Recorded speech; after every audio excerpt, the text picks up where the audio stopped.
इस वक्त मेरे साथ मौजूद हैं केंद्रीय शिक्षा मंत्री धर्मेंद्र प्रधान जी। जिम्मेदारी संभाली और उसी के साथ में एक ऐसे विवाद में फंसे हुए हैं जो इस वक्त चर्चा का विषय बना हुआ है। धर्मेंद्र जी, जिम्मेदारी संभालते ही सबसे पहले आपके सामने जो विवाद आया है नीट का, जिसमें 24 लाख छात्रों का भविष्य अधर में है। नहीं, कोई अधर में नहीं है। मैं आपको निवेदन करूंगा, मैं आश्वस्त करूंगा सारे विद्यार्थियों को। इस बार 23,33,000 विद्यार्थी परीक्षा दिए थे। नीट का रिजल्ट आ गई है। उनमें से कुछ विसंगति सामने आई थी। 6 सेंटर में कम समय मिलने के कारण वहाँ की लोगों की मन में अस्वस्थता थी। एनटीए ने कुछ एक फार्मूला बनाया, उसको भी लेके एक प्रसंग आई कि उसमें से कुछ एनोमलीज ध्यान में आया। फिर एक अल्टरनेटिव फार्मूला सुप्रीम कोर्ट ने कल आदेश दे दिया है कि उसी हिसाब से उन सेंटर के बच्चों को रीटेस्ट करने की अनुमति दिया जाए। जो लोग पुराने मार्क्स में रहना चाहेंगे वो रह सकते हैं, या जो लोग नए परीक्षा देके मार्क्स लेना चाहेंगे ले सकते हैं। बाकी 1-2 सेंटर्स की कुछ अनामोलीज की ध्यान आ रही है। ये सारा विषय इन दिनों में सुप्रीम कोर्ट के सामने है। सारा पक्ष सुप्रीम कोर्ट ने भी भारत सरकार को नोटिस किया है, एनटीए को भी नोटिस किया है। भारत सरकार की ओर से हम सारा तथ्य सुप्रीम कोर्ट के सामने रखेंगे। एनटीए भारत सरकार आश्वस्त करता है, कोई भी कितना बड़े उच्च व्यक्ति हो, अगर कहीं किसी की जिम्मेवारी में गड़बड़ी करने की संज्ञान आएगी, उन पर कड़ी से कड़ी कार्रवाई होगी। विद्यार्थियों के मन में आश्वस्त, मैंने आज विद्यार्थियों को मिला भी, उनके अभिभावकों को भी मिला, मैंने आश्वस्त किया और उनकी जो समस्या है उनके बारे में मैंने उनका एंजाइटी क्या है, उनकी कंसर्न क्या है, उसको भी मैंने समझा। कह रहे हैं कहीं कोई गड़बड़ी नहीं हुई, लेकिन ये मल्लिकार्जुन खड़गे कांग्रेस के अध्यक्ष वो कह रहे हैं कि शिक्षा मंत्री व एनटीए द्वारा नीट घोटाले की लीपापोती शुरू कर दी गई है। गुजरात और पटना में जो मामले सामने आए हैं वो जो है नजरअंदाज किए जा रहे हैं। तो सुप्रीम कोर्ट देख ही रहा है ना। मल्लिकार्जुन खड़गे जी को अफवाह फैलाने की जिम्मेवारी है, वो अपना काम करते रहिए, वो करें।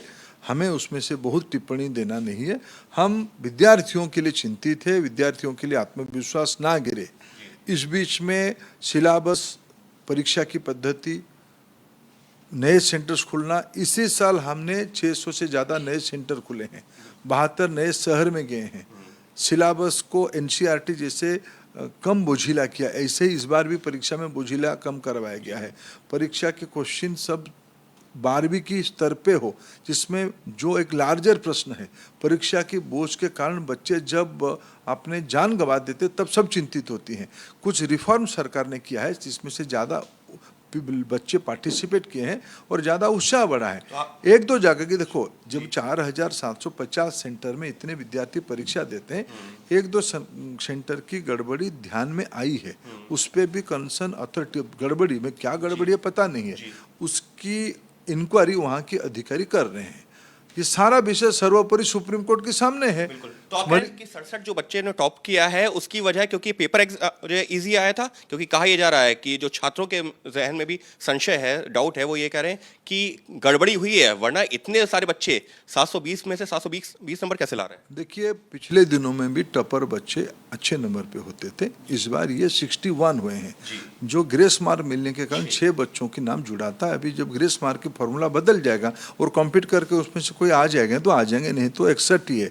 निश्चित रूप में मैं कहूँ, सिलेबस को क्या बच्चों को अपने जान गंवाने देना चाहिए था? क्या उनकी परीक्षा को सरलीकरण नहीं करना चाहिए था? क्या कम बोझिला नहीं करनी चाहिए था? कि बच्चे अच्छे क्यों कर गए, हमको तो खुशी होनी चाहिए, आप उसमें ही सवाल निशान लगा रहे हो। क्या शुभ बच्चों को फिर हम अपने तनाव में धकेल देते हैं क्या? ये तो सारे सार्वजनिक हुए, पारदर्शी हुई है। ग्रामीण इलाका के बच्चे आए, भाषा के आधार में बच्चे एंट्रेंस देना शुरू किए हैं, उसमें इसके पीछे कौन है? आप थोड़ा देखिए, उन जो पिटिशनर सुप्रीम कोर्ट में और हाई कोर्ट में कौन है ये लोग? बहुत सारी जो है जो कोचिंग इंस्टीट्यूट्स हैं उनसे जुड़े हुए अभिभावक हैं, क्या विद्यार्थी हैं? क्यों इतना चिंतित हो जाते हैं?